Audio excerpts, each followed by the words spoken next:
ஞானானந்தமயம் தேவம் நிர்மலஸ்படிகாகிருதிம் ஆதாரம் சர்வ வித்யானாம் ஹயக்ரீவம் உபாஸ்மகே. நெக்ஸ்ட் ஜென் டிவி நேயர்களுக்கு அஸ்ட்ரோ கேஎஸ் ஐயங்காரின் பணிவான நமஸ்காரங்கள்.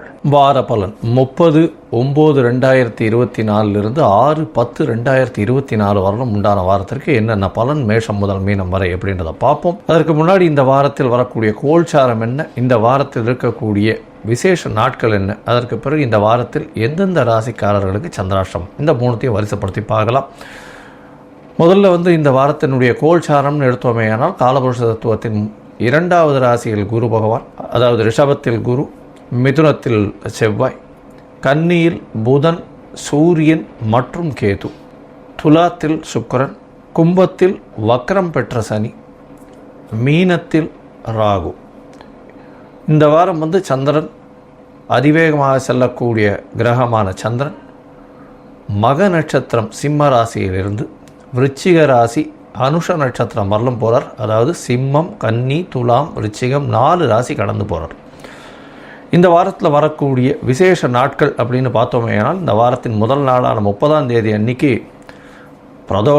பிரதோஷ விரதம் இருக்கிறது ரொம்ப விசேஷம். பிரதோஷ கால பூஜை பார்க்கறது, அதாவது சாயந்தரம் ஒரு 5:45 6:15 மணி வரலும் இருக்கக்கூடிய தீபாராதனை சிவன் கோவிலில் நந்தியின் பின்பக்கத்திலிருந்து நின்று நந்தியின் மூலியமாக பார்க்கறது ரொம்பவும் விசேஷம். இதன் மூலியமாக உங்களுக்கு வரக்கூடிய வந்த எல்லா கஷ்டங்களும் தீரக்கூடிய வாய்ப்புகள் உண்டு. அதாவது கடன் வாங்கிட்டு ரொம்ப கஷ்டப்படுறவாள்லாம் இந்த பிரதோஷ விரதத்தை இருக்கிறது கடைபிடிக்கிறது ரொம்ப விசேஷம். அதாவது பிரதோஷத்தை அன்னைக்கு கார்த்தாலிருந்து குளிச்சுட்டு சாமிக்கு பண்ணிவிட்டு அதுக்கப்புறம் சாயந்தரம் இந்த பிரதோஷ தீபாராதனையை பார்த்துட்டு சிவன் கோவிலில் பார்த்தீங்கன்னா 3 தரம் பிரதட்சணம் வருவா. அந்த பிரதட்சணத்தோடு சேர்ந்து போயிட்டு வர்றதன் மூலியமாக உங்களுக்கு எல்லா விதமான பிரச்சனைகளும், உடல் நலத்தில் பிரச்சனைகள் இருந்ததுன்னா அதுவும், அதை தவிர கடன் பிரச்சனைகள் இருந்ததுன்னா இது எல்லாமே போகக்கூடிய வாய்ப்புகள் மிகவும் அதிகம். அதனால் பிரதோஷ விரதம் இன்றைக்கி இருக்கிறது ரொம்பவும் நல்லது. இந்த வாரத்தில் பார்த்தீங்கன்னா மாகாளய அமாவாசை 2/10/2024 அன்னைக்கு மிகப்பெரிய விசேஷம். பித்ருக்களினுடைய தோஷங்கள் சாபங்கள் அப்படின்னு சொல்லக்கூடியதெல்லாம் நீங்கக்கூடிய விஷயம். பித்ருக்கள் தோஷங்களா சாபங்களான்ற ஒரு விஷயத்தை பற்றி பித்ருக்கள் தோஷங்களும் புரட்டாசி மாதமும் பித்ருக்கள் தோஷங்களும்னு ஒரு ஆர்டிக்கல் போட்டிருக்கேன் ஒரு 15-20 மினிட்ஸுக்கு, அதையும் பாருங்கள். இந்த வாரத்தில் பார்த்தேனால் மகாலய அமாவாசை பித்ருக்களுக்கு செய்ய வேண்டிய கைங்கரியங்கள் செய்யணும். யாரெல்லாம் எள்ளு வச்சு தர்ப்பணம் பண்ணலாமோ அவர்கள் பண்ணணும். 3 ஆறுகள் சேர்கிற இடத்துல கூடுதுறையில் பண்ணக்கூடியது ரொம்ப விசேஷம். இல்லைன்னா ஆறு, கிணறு இந்த மாதிரியான பூமியிலேருந்து சுரக்கக்கூடிய தண்ணி வர இடத்துல பண்ணுறது ரொம்ப விசேஷம். அதே மாதிரி அது இல்லாத பட்சத்தில் பித்ருக்களுக்கு இது பண்ணிவிட்டு அதுக்கப்புறம் கோவிலில் கொண்டு போய் உங்களால் முடிஞ்ச அளவுக்கு தான தர்மங்கள் செய்கிறதும், ஏழை எளியவர்களுக்கு தான தர்மங்கள் செய்கிறதும் மிகவும் ஏற்றத்தை கொடுக்கும். இந்த வாரத்தில் அது ரொம்ப முக்கியமான விசேஷமான ஒன்று. இதை கண்டிப்பாக பண்ணணும். எல்லாரும் பண்ணுறது ரொம்பவும் நல்லது. தாய் தந்தையர் இல்லாதவர்கள் கண்டிப்பாக பண்ணணும். இந்த வாரத்தில் பார்த்தீங்கன்னா நவராத்திரி ஆரம்பம், அதாவது அமாவாசைக்கு அடுத்த நாள் பிரதமையிலிருந்து 9 நாட்கள் கண்டினியூஸாக நவராத்திரின்னு சொல்லுவோம். 9 இரவுகள். முதல் 3 நாள் துர்கைக்கும், அடுத்த 3 நாள் லக்ஷ்மிக்கும், அடுத்த 3 நாள் சரஸ்வதிக்கும், அப்படி 3 நாட்களாக ஒதுக்கியிருக்கு. முதல் 3 நாளான துர்கையினுடைய அம்சங்கள் எல்லாமே இது பண்ணுறது எல்லாமே இந்த நவராத்திரி ஆரம்பத்தில் பண்ணுவாள். இந்த வாரத்தில் பெரிய விசேஷம். இந்த நவராத்திரியும் மகாலய அமாவாசை இது வாரமே ரொம்பவும் விசேஷமான வாரமாக இருக்குது. இந்த வாரத்தில் 6ஆம் தேதி அன்னைக்கு சதுர்த்தி. இந்த சதுர்த்தி வளர்பிறை சதுர்த்தி அப்படின்றதுனால சங்கட ஹர சதுர்த்தி. எந்த ஒரு கஷ்டம் வந்தாலும் அதை வெற்றி கொள்ளக்கூடிய சதுர்த்தி. பக்கத்தில் இருக்கிற விநாயகர் கோவிலுக்கு போய்ட்டு அங்கே உங்களால் முடிஞ்சது ஒரு தேங்காயை உடைச்சிட்டு தோப்புகரணம் போட்டு வாங்கும். அதன் மூலியமாக உங்களுக்கு வரக்கூடிய எல்லா விதமான பிரச்சனைகளும் கண்டிப்பாக போகும். சரி, இந்த வாரத்தில் வரக்கூடிய சந்திராஷ்டம ராசிகள் எந்தெந்த ராசிக்கு சந்திராஷ்டமம்னு பார்ப்போம். சந்திராஷ்டமம் இந்த வாரத்தில் மகரம், கும்பம், மீனம், மேஷம், இங்கே 4 ராசிகளுக்கும் இருக்குது. அதாவது மகரம், கும்பம், மீனம், மேஷம் இந்த 4 ராசிகளுக்கும் இருக்குது. சந்திராஷ்டமம்னா உங்களுடைய ராசிக்கு 8ஆம் இடத்துல சந்திர பகவான் மறையக்கூடிய காலகட்டத்தை சந்திராஷ்டமம்னு சொல்கிறோம். மதிகாரகன் மறைந்திருக்கக்கூடிய காலகட்டத்தில் தவறான முடிவுகள் எடுக்கக்கூடும். அதனால் முடிஞ்சவர்களும் இந்த காலகட்டத்தில் புதிய முடிவுகள் வேண்டாம், வெளியூர் வெளிநாட்டில் பிரயாணங்கள் வேண்டாம்னு சொல்கிறோம். தவிர இப்போ எந்த ஒரு முயற்சியும் இந்த காலகட்டத்தில் எடுக்க வேண்டாம். ஒருவேளை எடுக்க வேண்டிய கட்டாயம் இருந்தது, நீங்கள் ஏற்கனவே சொல்லிட்டீங்க அந்த நாளில் பண்ணியே ஆகணுன்ற கட்டாயம் இருந்ததுன்னா அருகில் இருக்கக்கூடிய விநாயகர் கோவிலில் போய் ஒரு பசும்பால் ஒரு 1/2 டம்ளர் கொடுத்துட்டு போங்க. சந்திராஷ்டமத்தின் தாக்கம் நிச்சயமாக குறையும். சரி, இப்போ மேஷம் முதல் மீனம் வரை ஒரு ராசிக்கா எப்படி இருக்குது? 30/9/2024 6/10/2024 வரை எப்படி இருக்குன்னு பார்ப்போம். அதற்கு முன்னாடி என்னுடைய மொபைல் நம்பர் கீழே ஸ்க்ராலிங்கில் போயின்னு இருக்கோம். உங்களுக்கு அஸ்ட்ராலாஜிக்கல் கன்சல்ட் தேவைப்பட்டதுன்னா எனக்கு ஃபோன் பண்ணுங்கள். உங்களுடைய date, time, place of birth, உங்களுடைய பெயர், தாய் தகப்பனார் பெயர் அனுப்புங்க.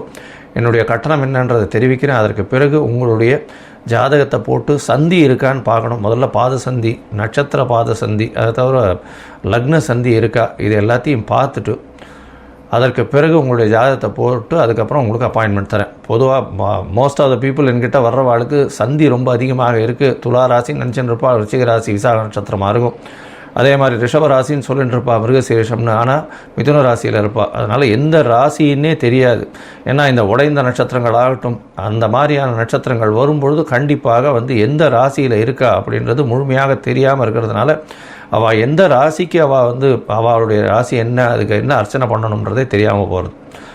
சரி, இப்போ மேஷம் முதல் மீனம் வரை 30/9/2024 6/10/2024 வரை உண்டான பலன்களை பார்க்கலாம். தனுசு, மூலம், பூராடம், உத்திராடம் இந்த 3 நட்சத்திரம் 9 பாதங்களை கொண்ட ராசி. ராசியின் அதிபதி அப்படின்னு சொல்லக்கூடியவர் குரு பகவான். ராசிக்கு 6ஆம் இடத்துல இருக்க. இந்த வாரத்தில் பார்த்தாலேனா உங்களுடைய ராசிக்கு 10ஆம் இடம் வலுப்பெற்று போயிருக்கு. 10ஆம் இடத்தில் 9-10 அதிபதிகள் சேர்ந்திருக்கக்கூடிய காலகட்டம். 9ஆம் அதிபதியான சூரியனும் 10ஆம் அதிபதியான புதன் ஆட்சி உச்ச மூல திரிகோணம் பெற்றிருக்கிறது பெரிய விசேஷம். 10ஆம் இடத்தில் ஒரு பாவியாவது இருக்கணும்னு ஜோதிட சாஸ்திரம் சொல்கிறது. 3 கிரகங்கள், அதுவும் 9-10 அதிபதிகள், 10ஆம் அதிபதி ஆட்சி உச்ச மூல திரிகோணம் வீட்டில் இருக்கிறது பெரிய விசேஷம். பார்ட்னர்ஷிப் வியாபாரத்தில் பெரிய ஏற்றம் கிடைக்கும். சொந்த தொழிலாக இருந்தால் பெரிய ஏற்றம் கிடைக்கக்கூடிய காலகட்டம்.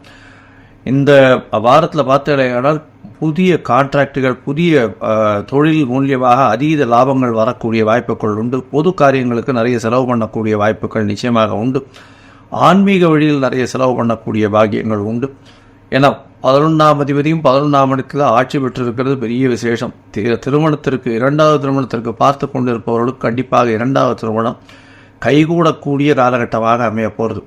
இந்த வாரத்தை பார்த்தீங்கன்னா உங்களுடைய ராசிக்கு 10ஆம் இடம் வலுத்து போயிருக்கு. இதன் மூலியமாக தொழில் அபிவிருத்தி, பெரிய ஏற்றம் இருக்கக்கூடிய காலகட்டம். முயற்சிகள் அனைத்தும் வெற்றி பெறும். 3ஆம் இடத்தில் இருக்கக்கூடிய சனி பகவான் வக்ரகதியில் இருக்கார். இருந்தாலும் சிறு சிறு தடங்கள் வரக்கூடிய வாய்ப்புகள் உண்டு. உடல் நலத்தை கொஞ்சம் ஜாகிரதையாக பார்த்துக்கணும். 6ஆம் இடத்துல இருக்கக்கூடிய குரு பகவான் மூலியமாக உடல் நலத்தில் பிரச்சனைகள் அதிகமாக இருக்கும்.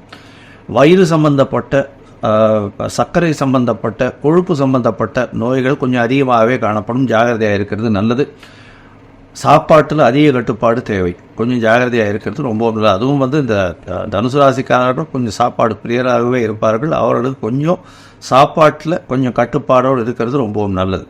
உங்களுடைய ராசிக்கு பார்த்தீர்களேயானால் 4ஆம் இடத்தில் இருக்கக்கூடிய ராகுவான் மூலியமாக தாயின் உடல்நிலை சற்று பின்னடைவு இருக்கும். இருந்தாலும் புதிய வீடு, வாகனம், மனை இதெல்லாம் வாங்கக்கூடிய பாக்கியம் உண்டு. புதிய கடன் வரக்கூடிய வாய்ப்புகள் நிச்சயமாக இருக்குது.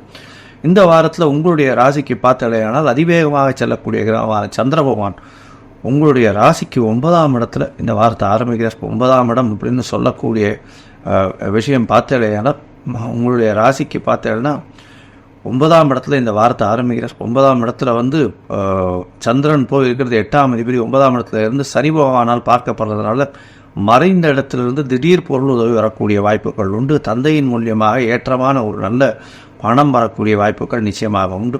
அது தவிர வெளிநாடு போய் படிக்கக்கூடிய பாக்கியம் நிச்சயமாக உண்டு. மறைவு ஸ்தானங்களிலிருந்து திடீர் பணம் வரக்கூடிய வாய்ப்புகள் நிச்சயமாக இருக்கும்.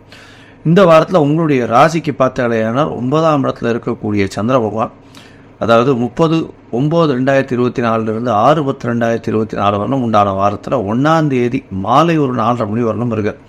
அதற்கு பிறகு 10ஆம் இடம் போன்ற 4 கிரகங்கள் இருக்கக்கூடிய காலகட்டமாக அமையிறது. 1ஆம் தேதி மாலை ஒரு 4:30 4ஆம் தேதி காலை ஒரு 4:30 மணி வரணும் இருக்கக்கூடிய காலகட்டமாக இருக்குது. இந்த காலகட்டத்தில் பார்த்தீங்கன்னா தொழிலில் அபிவிருத்தி அதிகமாக ஏற்படும். வெளிநாட்டிலிருந்து நல்ல ஒரு செய்தி வரும். அதை தவிர வெளிநாட்டு ஆர்டர்ஸ் எல்லாம் கிடைக்கக்கூடிய வாய்ப்புகள் உண்டு. இந்த தனுசு ராசிக்காரர்கள், அதுவும் அக்கௌண்டிங் சம்பந்தமாக, பேங்கிங் சம்பந்தமாக இருக்கிறவர்கள், அதை தவிர டீச்சிங் ப்ரொஃபஷனில் இருக்கிறவங்களுக்கெல்லாம் பெரிய ஏற்றம் கிடைக்கும். அதை தவிர தங்க விற்பனை பார்த்தீங்களா நல்ல ஒரு ஏற்றத்தை கொடுக்கக்கூடிய காலகட்டமாக அமைய போகிறது. இந்த வாரத்தில் பார்த்தாலேனா உங்களுடைய ராசிக்கு 11ஆம் இடத்துல சந்திர பகவான் போகிறார். 11ஆம் இடத்துல சுக்கிரனோட சேர்ந்து சந்திரன் இருக்கிறது பெரிய விசேஷம். 8ஆம் அதிபதி 11ஆம் இடத்துல போய் இருக்கிறதுனால மறைந்த இடத்துலேருந்து திடீர் பொருள் உதவி வரும். இது 4ஆம் தேதி கார்த்தாலிருந்து 6ஆம் தேதி மாலை ஒரு 4-4:30 மணி வரலும் இருக்கக்கூடிய காலகட்டமாக அமைகிறது. இந்த காலகட்டத்தில் பார்த்தாலேனால் திடீர் பண வரவு வரும். எல்லா விதமான ஏற்றங்களும் கிடைக்கும். வெளிநாடு போகக்கூடிய பாக்கியம் கிடைக்கும். மேல் படிப்பு போகக்கூடிய வாய்ப்புகள் மிகவும் அதிகம். மேல் படிப்புக்குன்னு பார்த்துட்டு இருக்கிறவர்களுக்கு நல்ல யூனிவர்சிட்டி கிடைக்கக்கூடிய காலகட்டமாக அமையப்போகுது. உங்களுடைய ராசிக்கு 12ஆம் இடத்துல சந்திர பகவான் போடுறார். 12ஆம் இடத்துல சந்திர பகவான் குருவின் பார்வையில் இருக்கிறது பெரும் விசேஷம். 12ஆம் இடத்துல இருக்கக்கூடிய சந்திர பகவான் குருவின் பார்வையில் இருக்கார். குருவின் பார்வையில் இருக்கிறதன் மூலியமாக நல்ல ஒரு ஏற்றம் கிடைக்கக்கூடிய காலகட்டமாக அமைகிறது. குரு சந்திர யோகம், குரு சந்திர யோகம், கஜகேசரி யோகம் அமையக்கூடிய காலகட்டமாக அமைகிறது.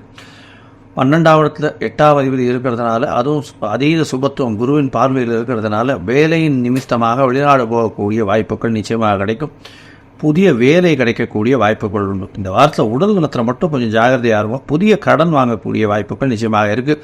நீங்கள் அருகில் இருக்கக்கூடிய சத்யநாராயண பெருமாள் கோவிலுக்கு போய்ட்டு வாங்க. நல்ல ஒரு ஏற்றமும் மாற்றமும் உங்களுடைய வாழ்வில் நிச்சயமாக வரும். லோகா சமஸ்தா சுகினோ பவந்து. நன்றி, நமஸ்காரம்.